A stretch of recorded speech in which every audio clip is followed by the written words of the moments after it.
Hey, Benny. What an intro. Come on, man. No, not at all. It's all true. Remember the band Fourplay? For years, they were the very heartbeat of smooth jazz, a polished machine of talent and precision. Among them, Harvey Mason stood tall, not just as a drummer, but as the group's quiet force, the one who kept everything from collapsing. To fans, he was the rhythm itself. But behind the spotlight was a man wrestling with pressures, sacrifices, and choices that would one day shock those who thought they knew him.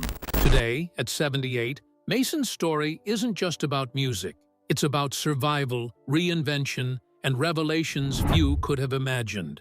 What became of the man behind Fourplay? Let's find out. Chapter 1. The smooth sax man who redefined jazz seduction. In the early 1990s, smooth jazz was carving out a place in mainstream music, and no one embodied its rise more than the saxophonist, whose sultry sound became synonymous with desire. His music wasn't just background noise, it was the atmosphere of candlelit dinners, late-night drives, and whispered confessions between lovers.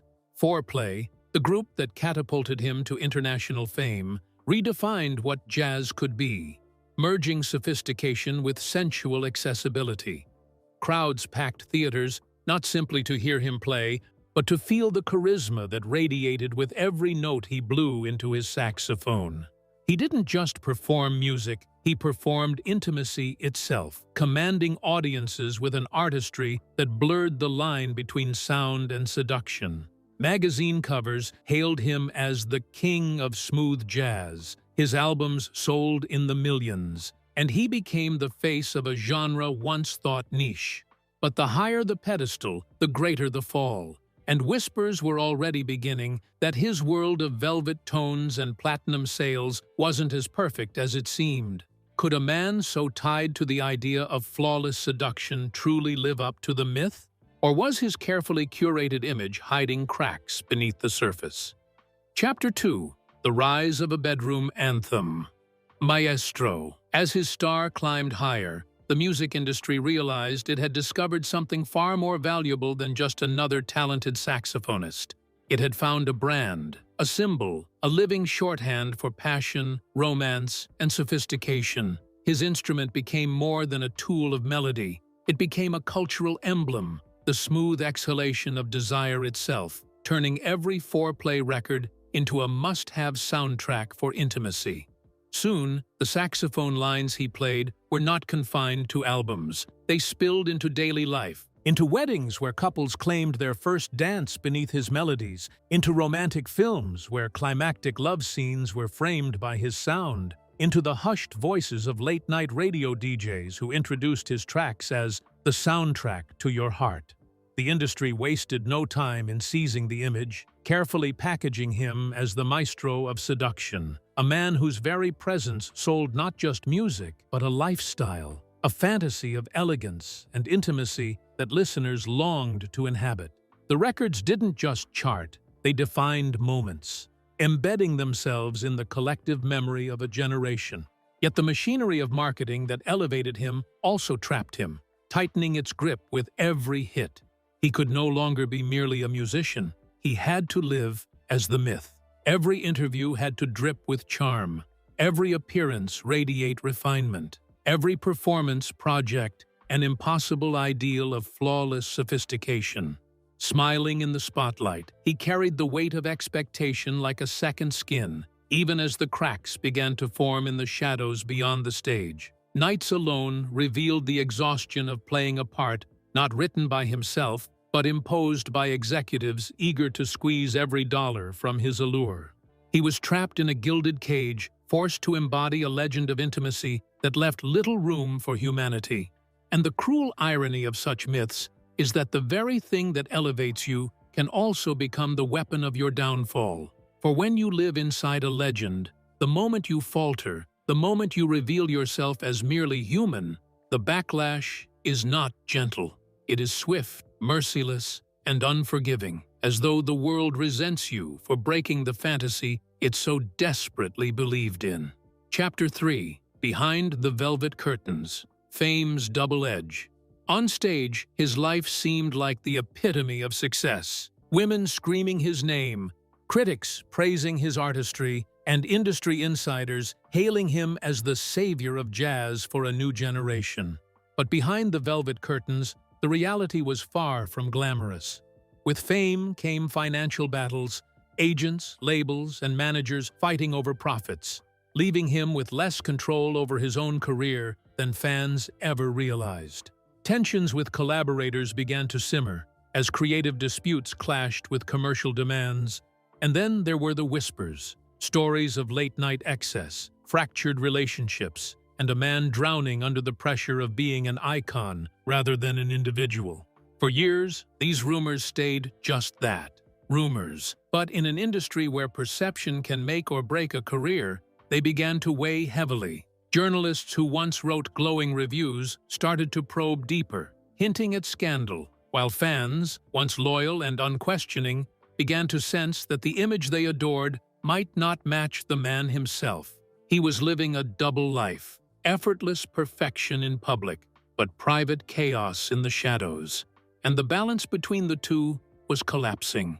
The stage that once gave him freedom had become a prison, and soon the world would see the cracks widen into a fall from grace that few could have predicted.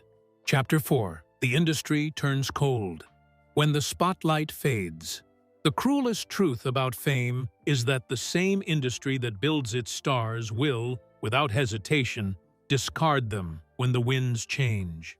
For him, the shift was merciless. One year he was headlining sold-out shows, his saxophone lacing the airwaves with seductive tones. The next, his name barely appeared on playlists. Younger, fresher acts began to dominate, offering a sound that labels could package more easily for a new generation.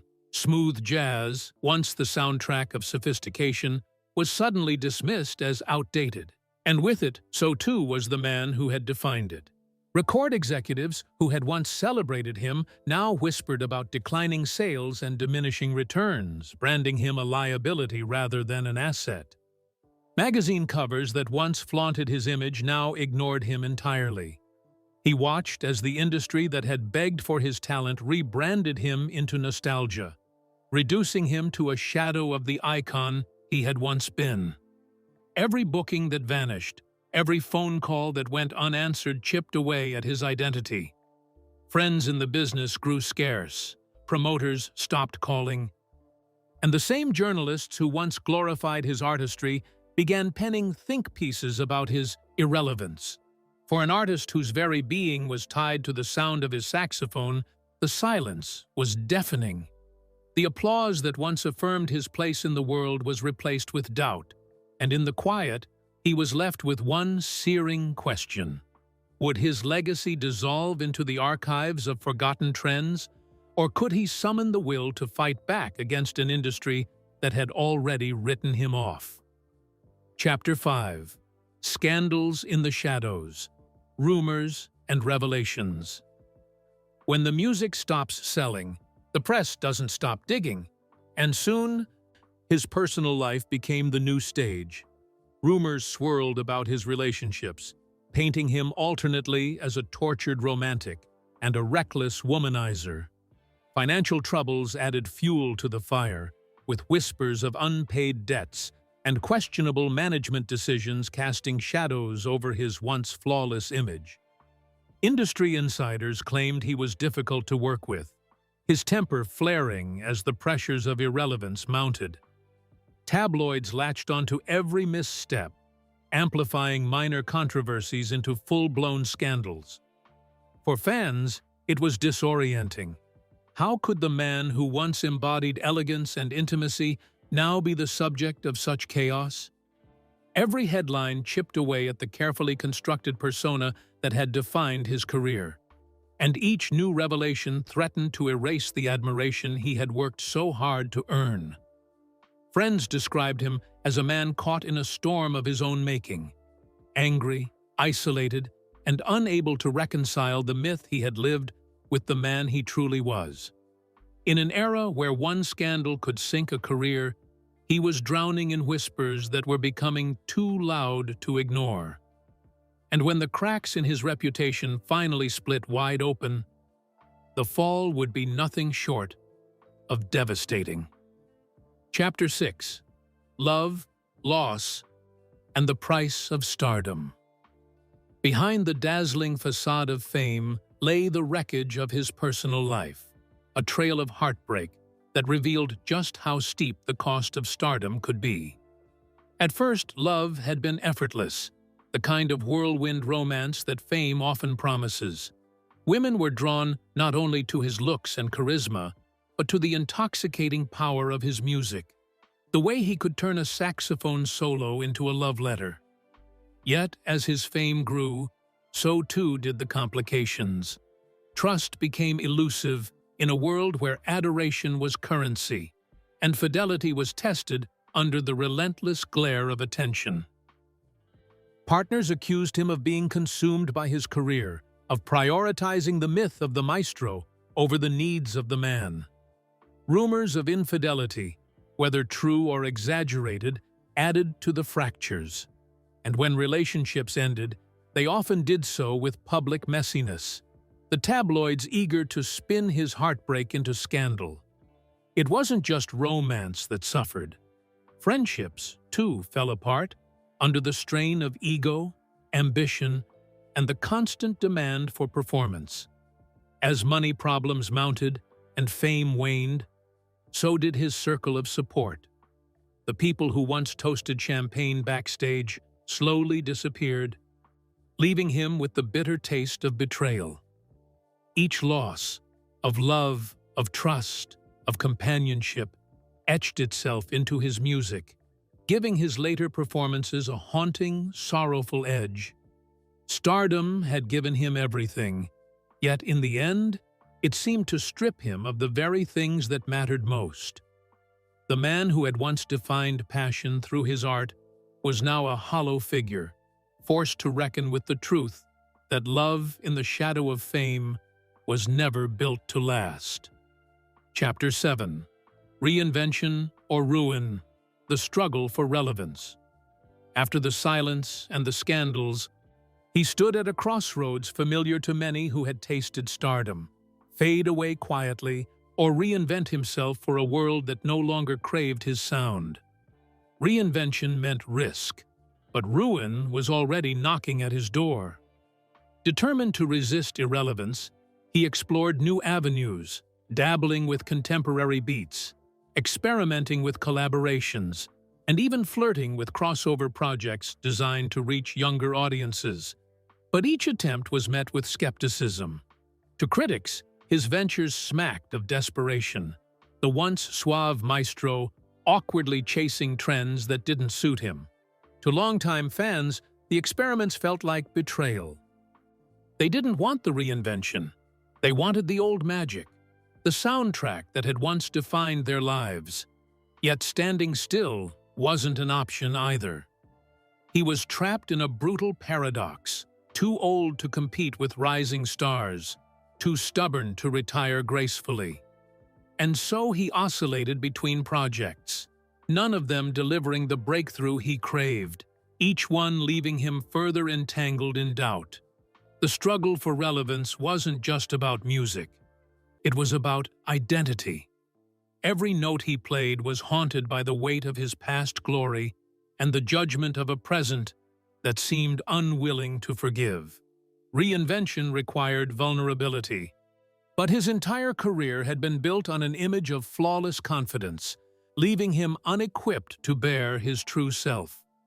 What emerged was a man at war with himself, desperate to prove he still mattered, yet terrified of confirming what his critics already believed, that his time had passed.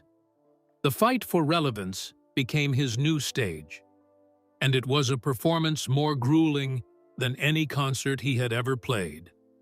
Chapter 8: The Dark Years. Silence from the Stage. As the years dragged on, silence replaced the music that had once defined him. A void so vast that it seemed to swallow not only his voice but his very presence in the world of jazz, leaving fans and critics alike wondering if the heartbeat of smooth jazz had simply faded into nothingness. Concerts dried up, recording contracts evaporated like mist, and the man who had once commanded sold-out venues and critical acclaim became a near-forgotten figure, a shadow wandering in the periphery of an industry that had once celebrated him with almost religious fervor.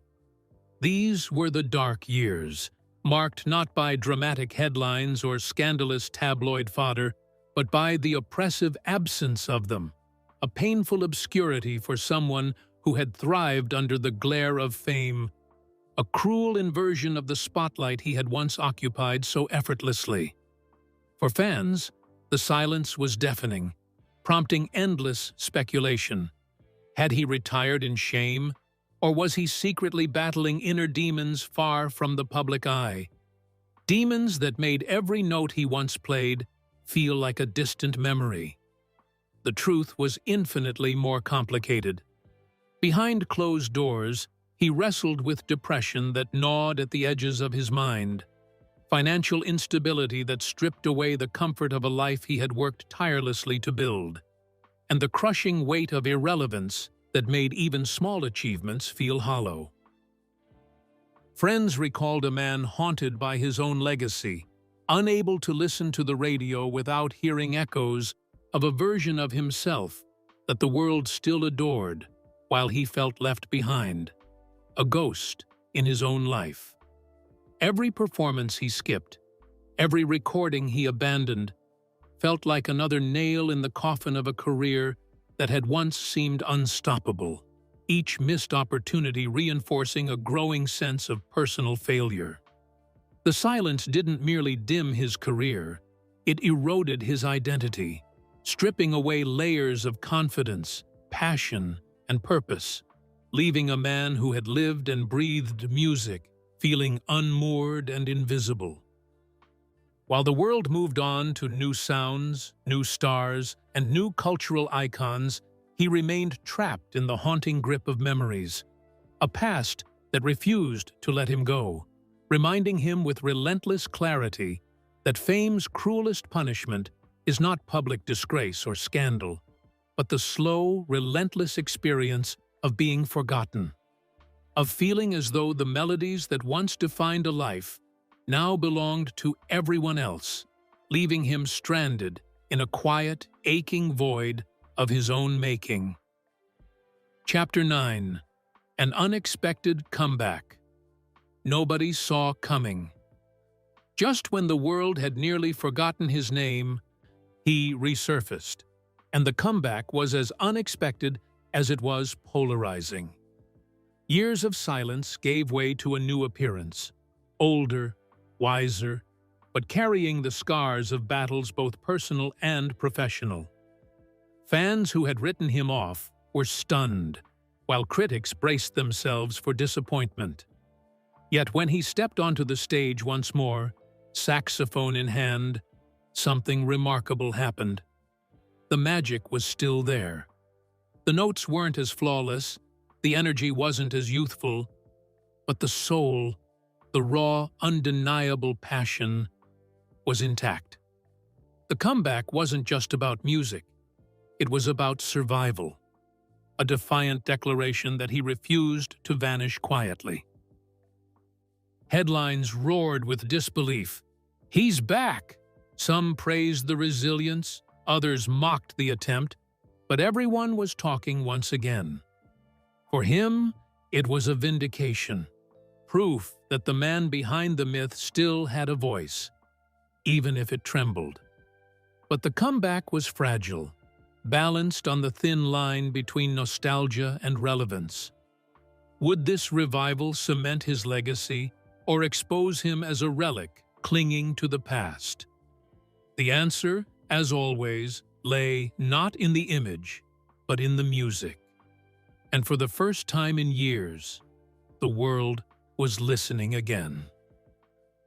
Chapter 10.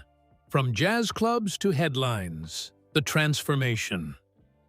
The comeback wasn't confined to music. It spilled into the headlines, reigniting a fascination with the man who had once vanished from the spotlight, as if the world had collectively paused, only to exhale in surprise at his return.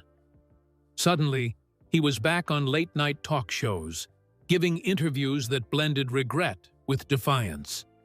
Each word carefully measured to hint at lessons learned while refusing to fully surrender to past mistakes, and appearing in glossy magazine spreads that highlighted both his weathered resilience and his undimmed charisma, showcasing a man who had endured the harshest blows of fame yet emerged with a magnetic presence that could still command attention.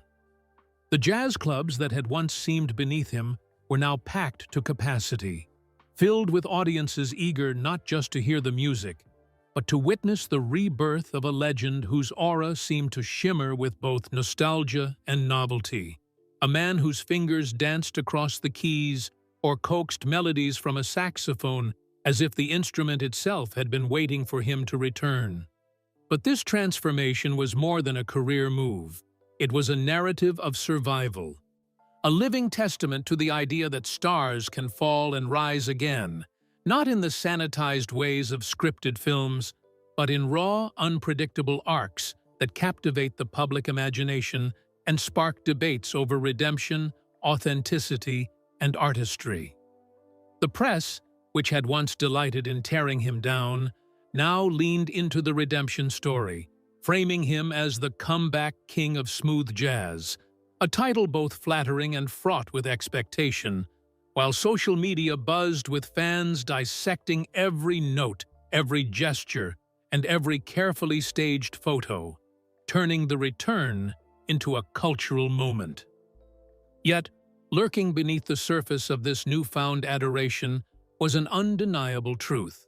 Not everyone welcomed his return, with some critics dismissing it as a calculated cash grab, others questioning the authenticity of a man seemingly trying to relive glory days that no longer belonged to him, and a few purists unwilling to forgive the absence that had once silenced him. He had transformed from a symbol of perfection to a figure of controversy, and it was precisely this tension, this collision of admiration and skepticism, that made his story irresistible, compelling, and impossible to ignore. Love him or mock him. The world was paying attention again, and in that attention, he found not just validation, but a renewed sense of purpose.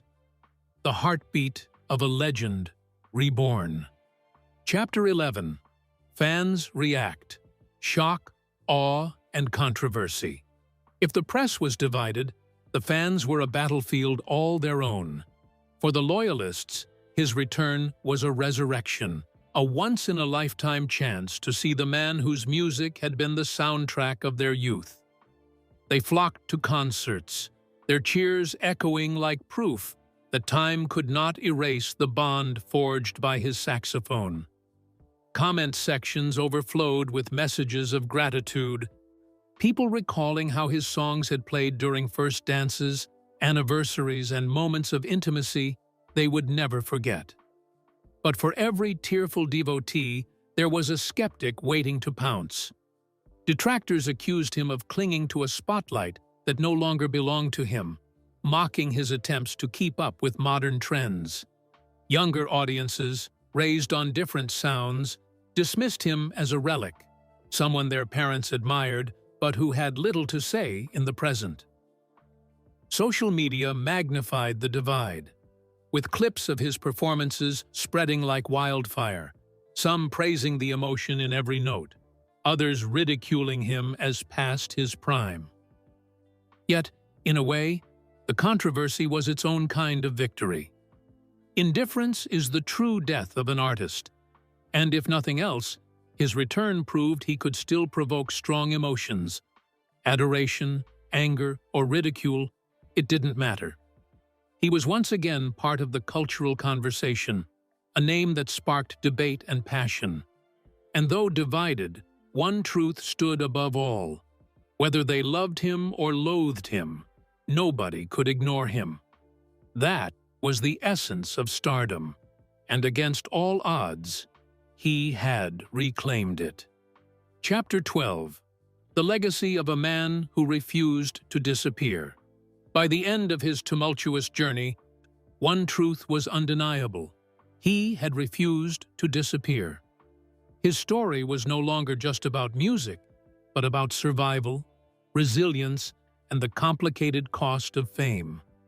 Once celebrated as the embodiment of seduction, later dismissed as a has-been, and finally resurrected as a controversial comeback figure, his legacy became something far greater than smooth jazz alone. He symbolized the fragility of stardom, the cruelty of the industry, and the resilience of those unwilling to surrender their voice. To some, he would always be the man whose saxophone defined an era of romance. To others, he was a cautionary tale about clinging too tightly to the past. But either way, he mattered again. And in the unforgiving world of fame, that was a victory in itself. His legacy, messy and unpolished, stood as proof that legends are not defined by perfection, but by endurance. He may not have returned to the flawless icon he once was, but he had achieved something even more powerful. He reminded the world that he was still here, still fighting, still unforgettable. Outro. From dazzling heights to devastating lows, his story is a reminder that the music industry builds its legends only to test their breaking points. He may no longer be the flawless icon fans once adored, but his resilience makes him impossible to ignore.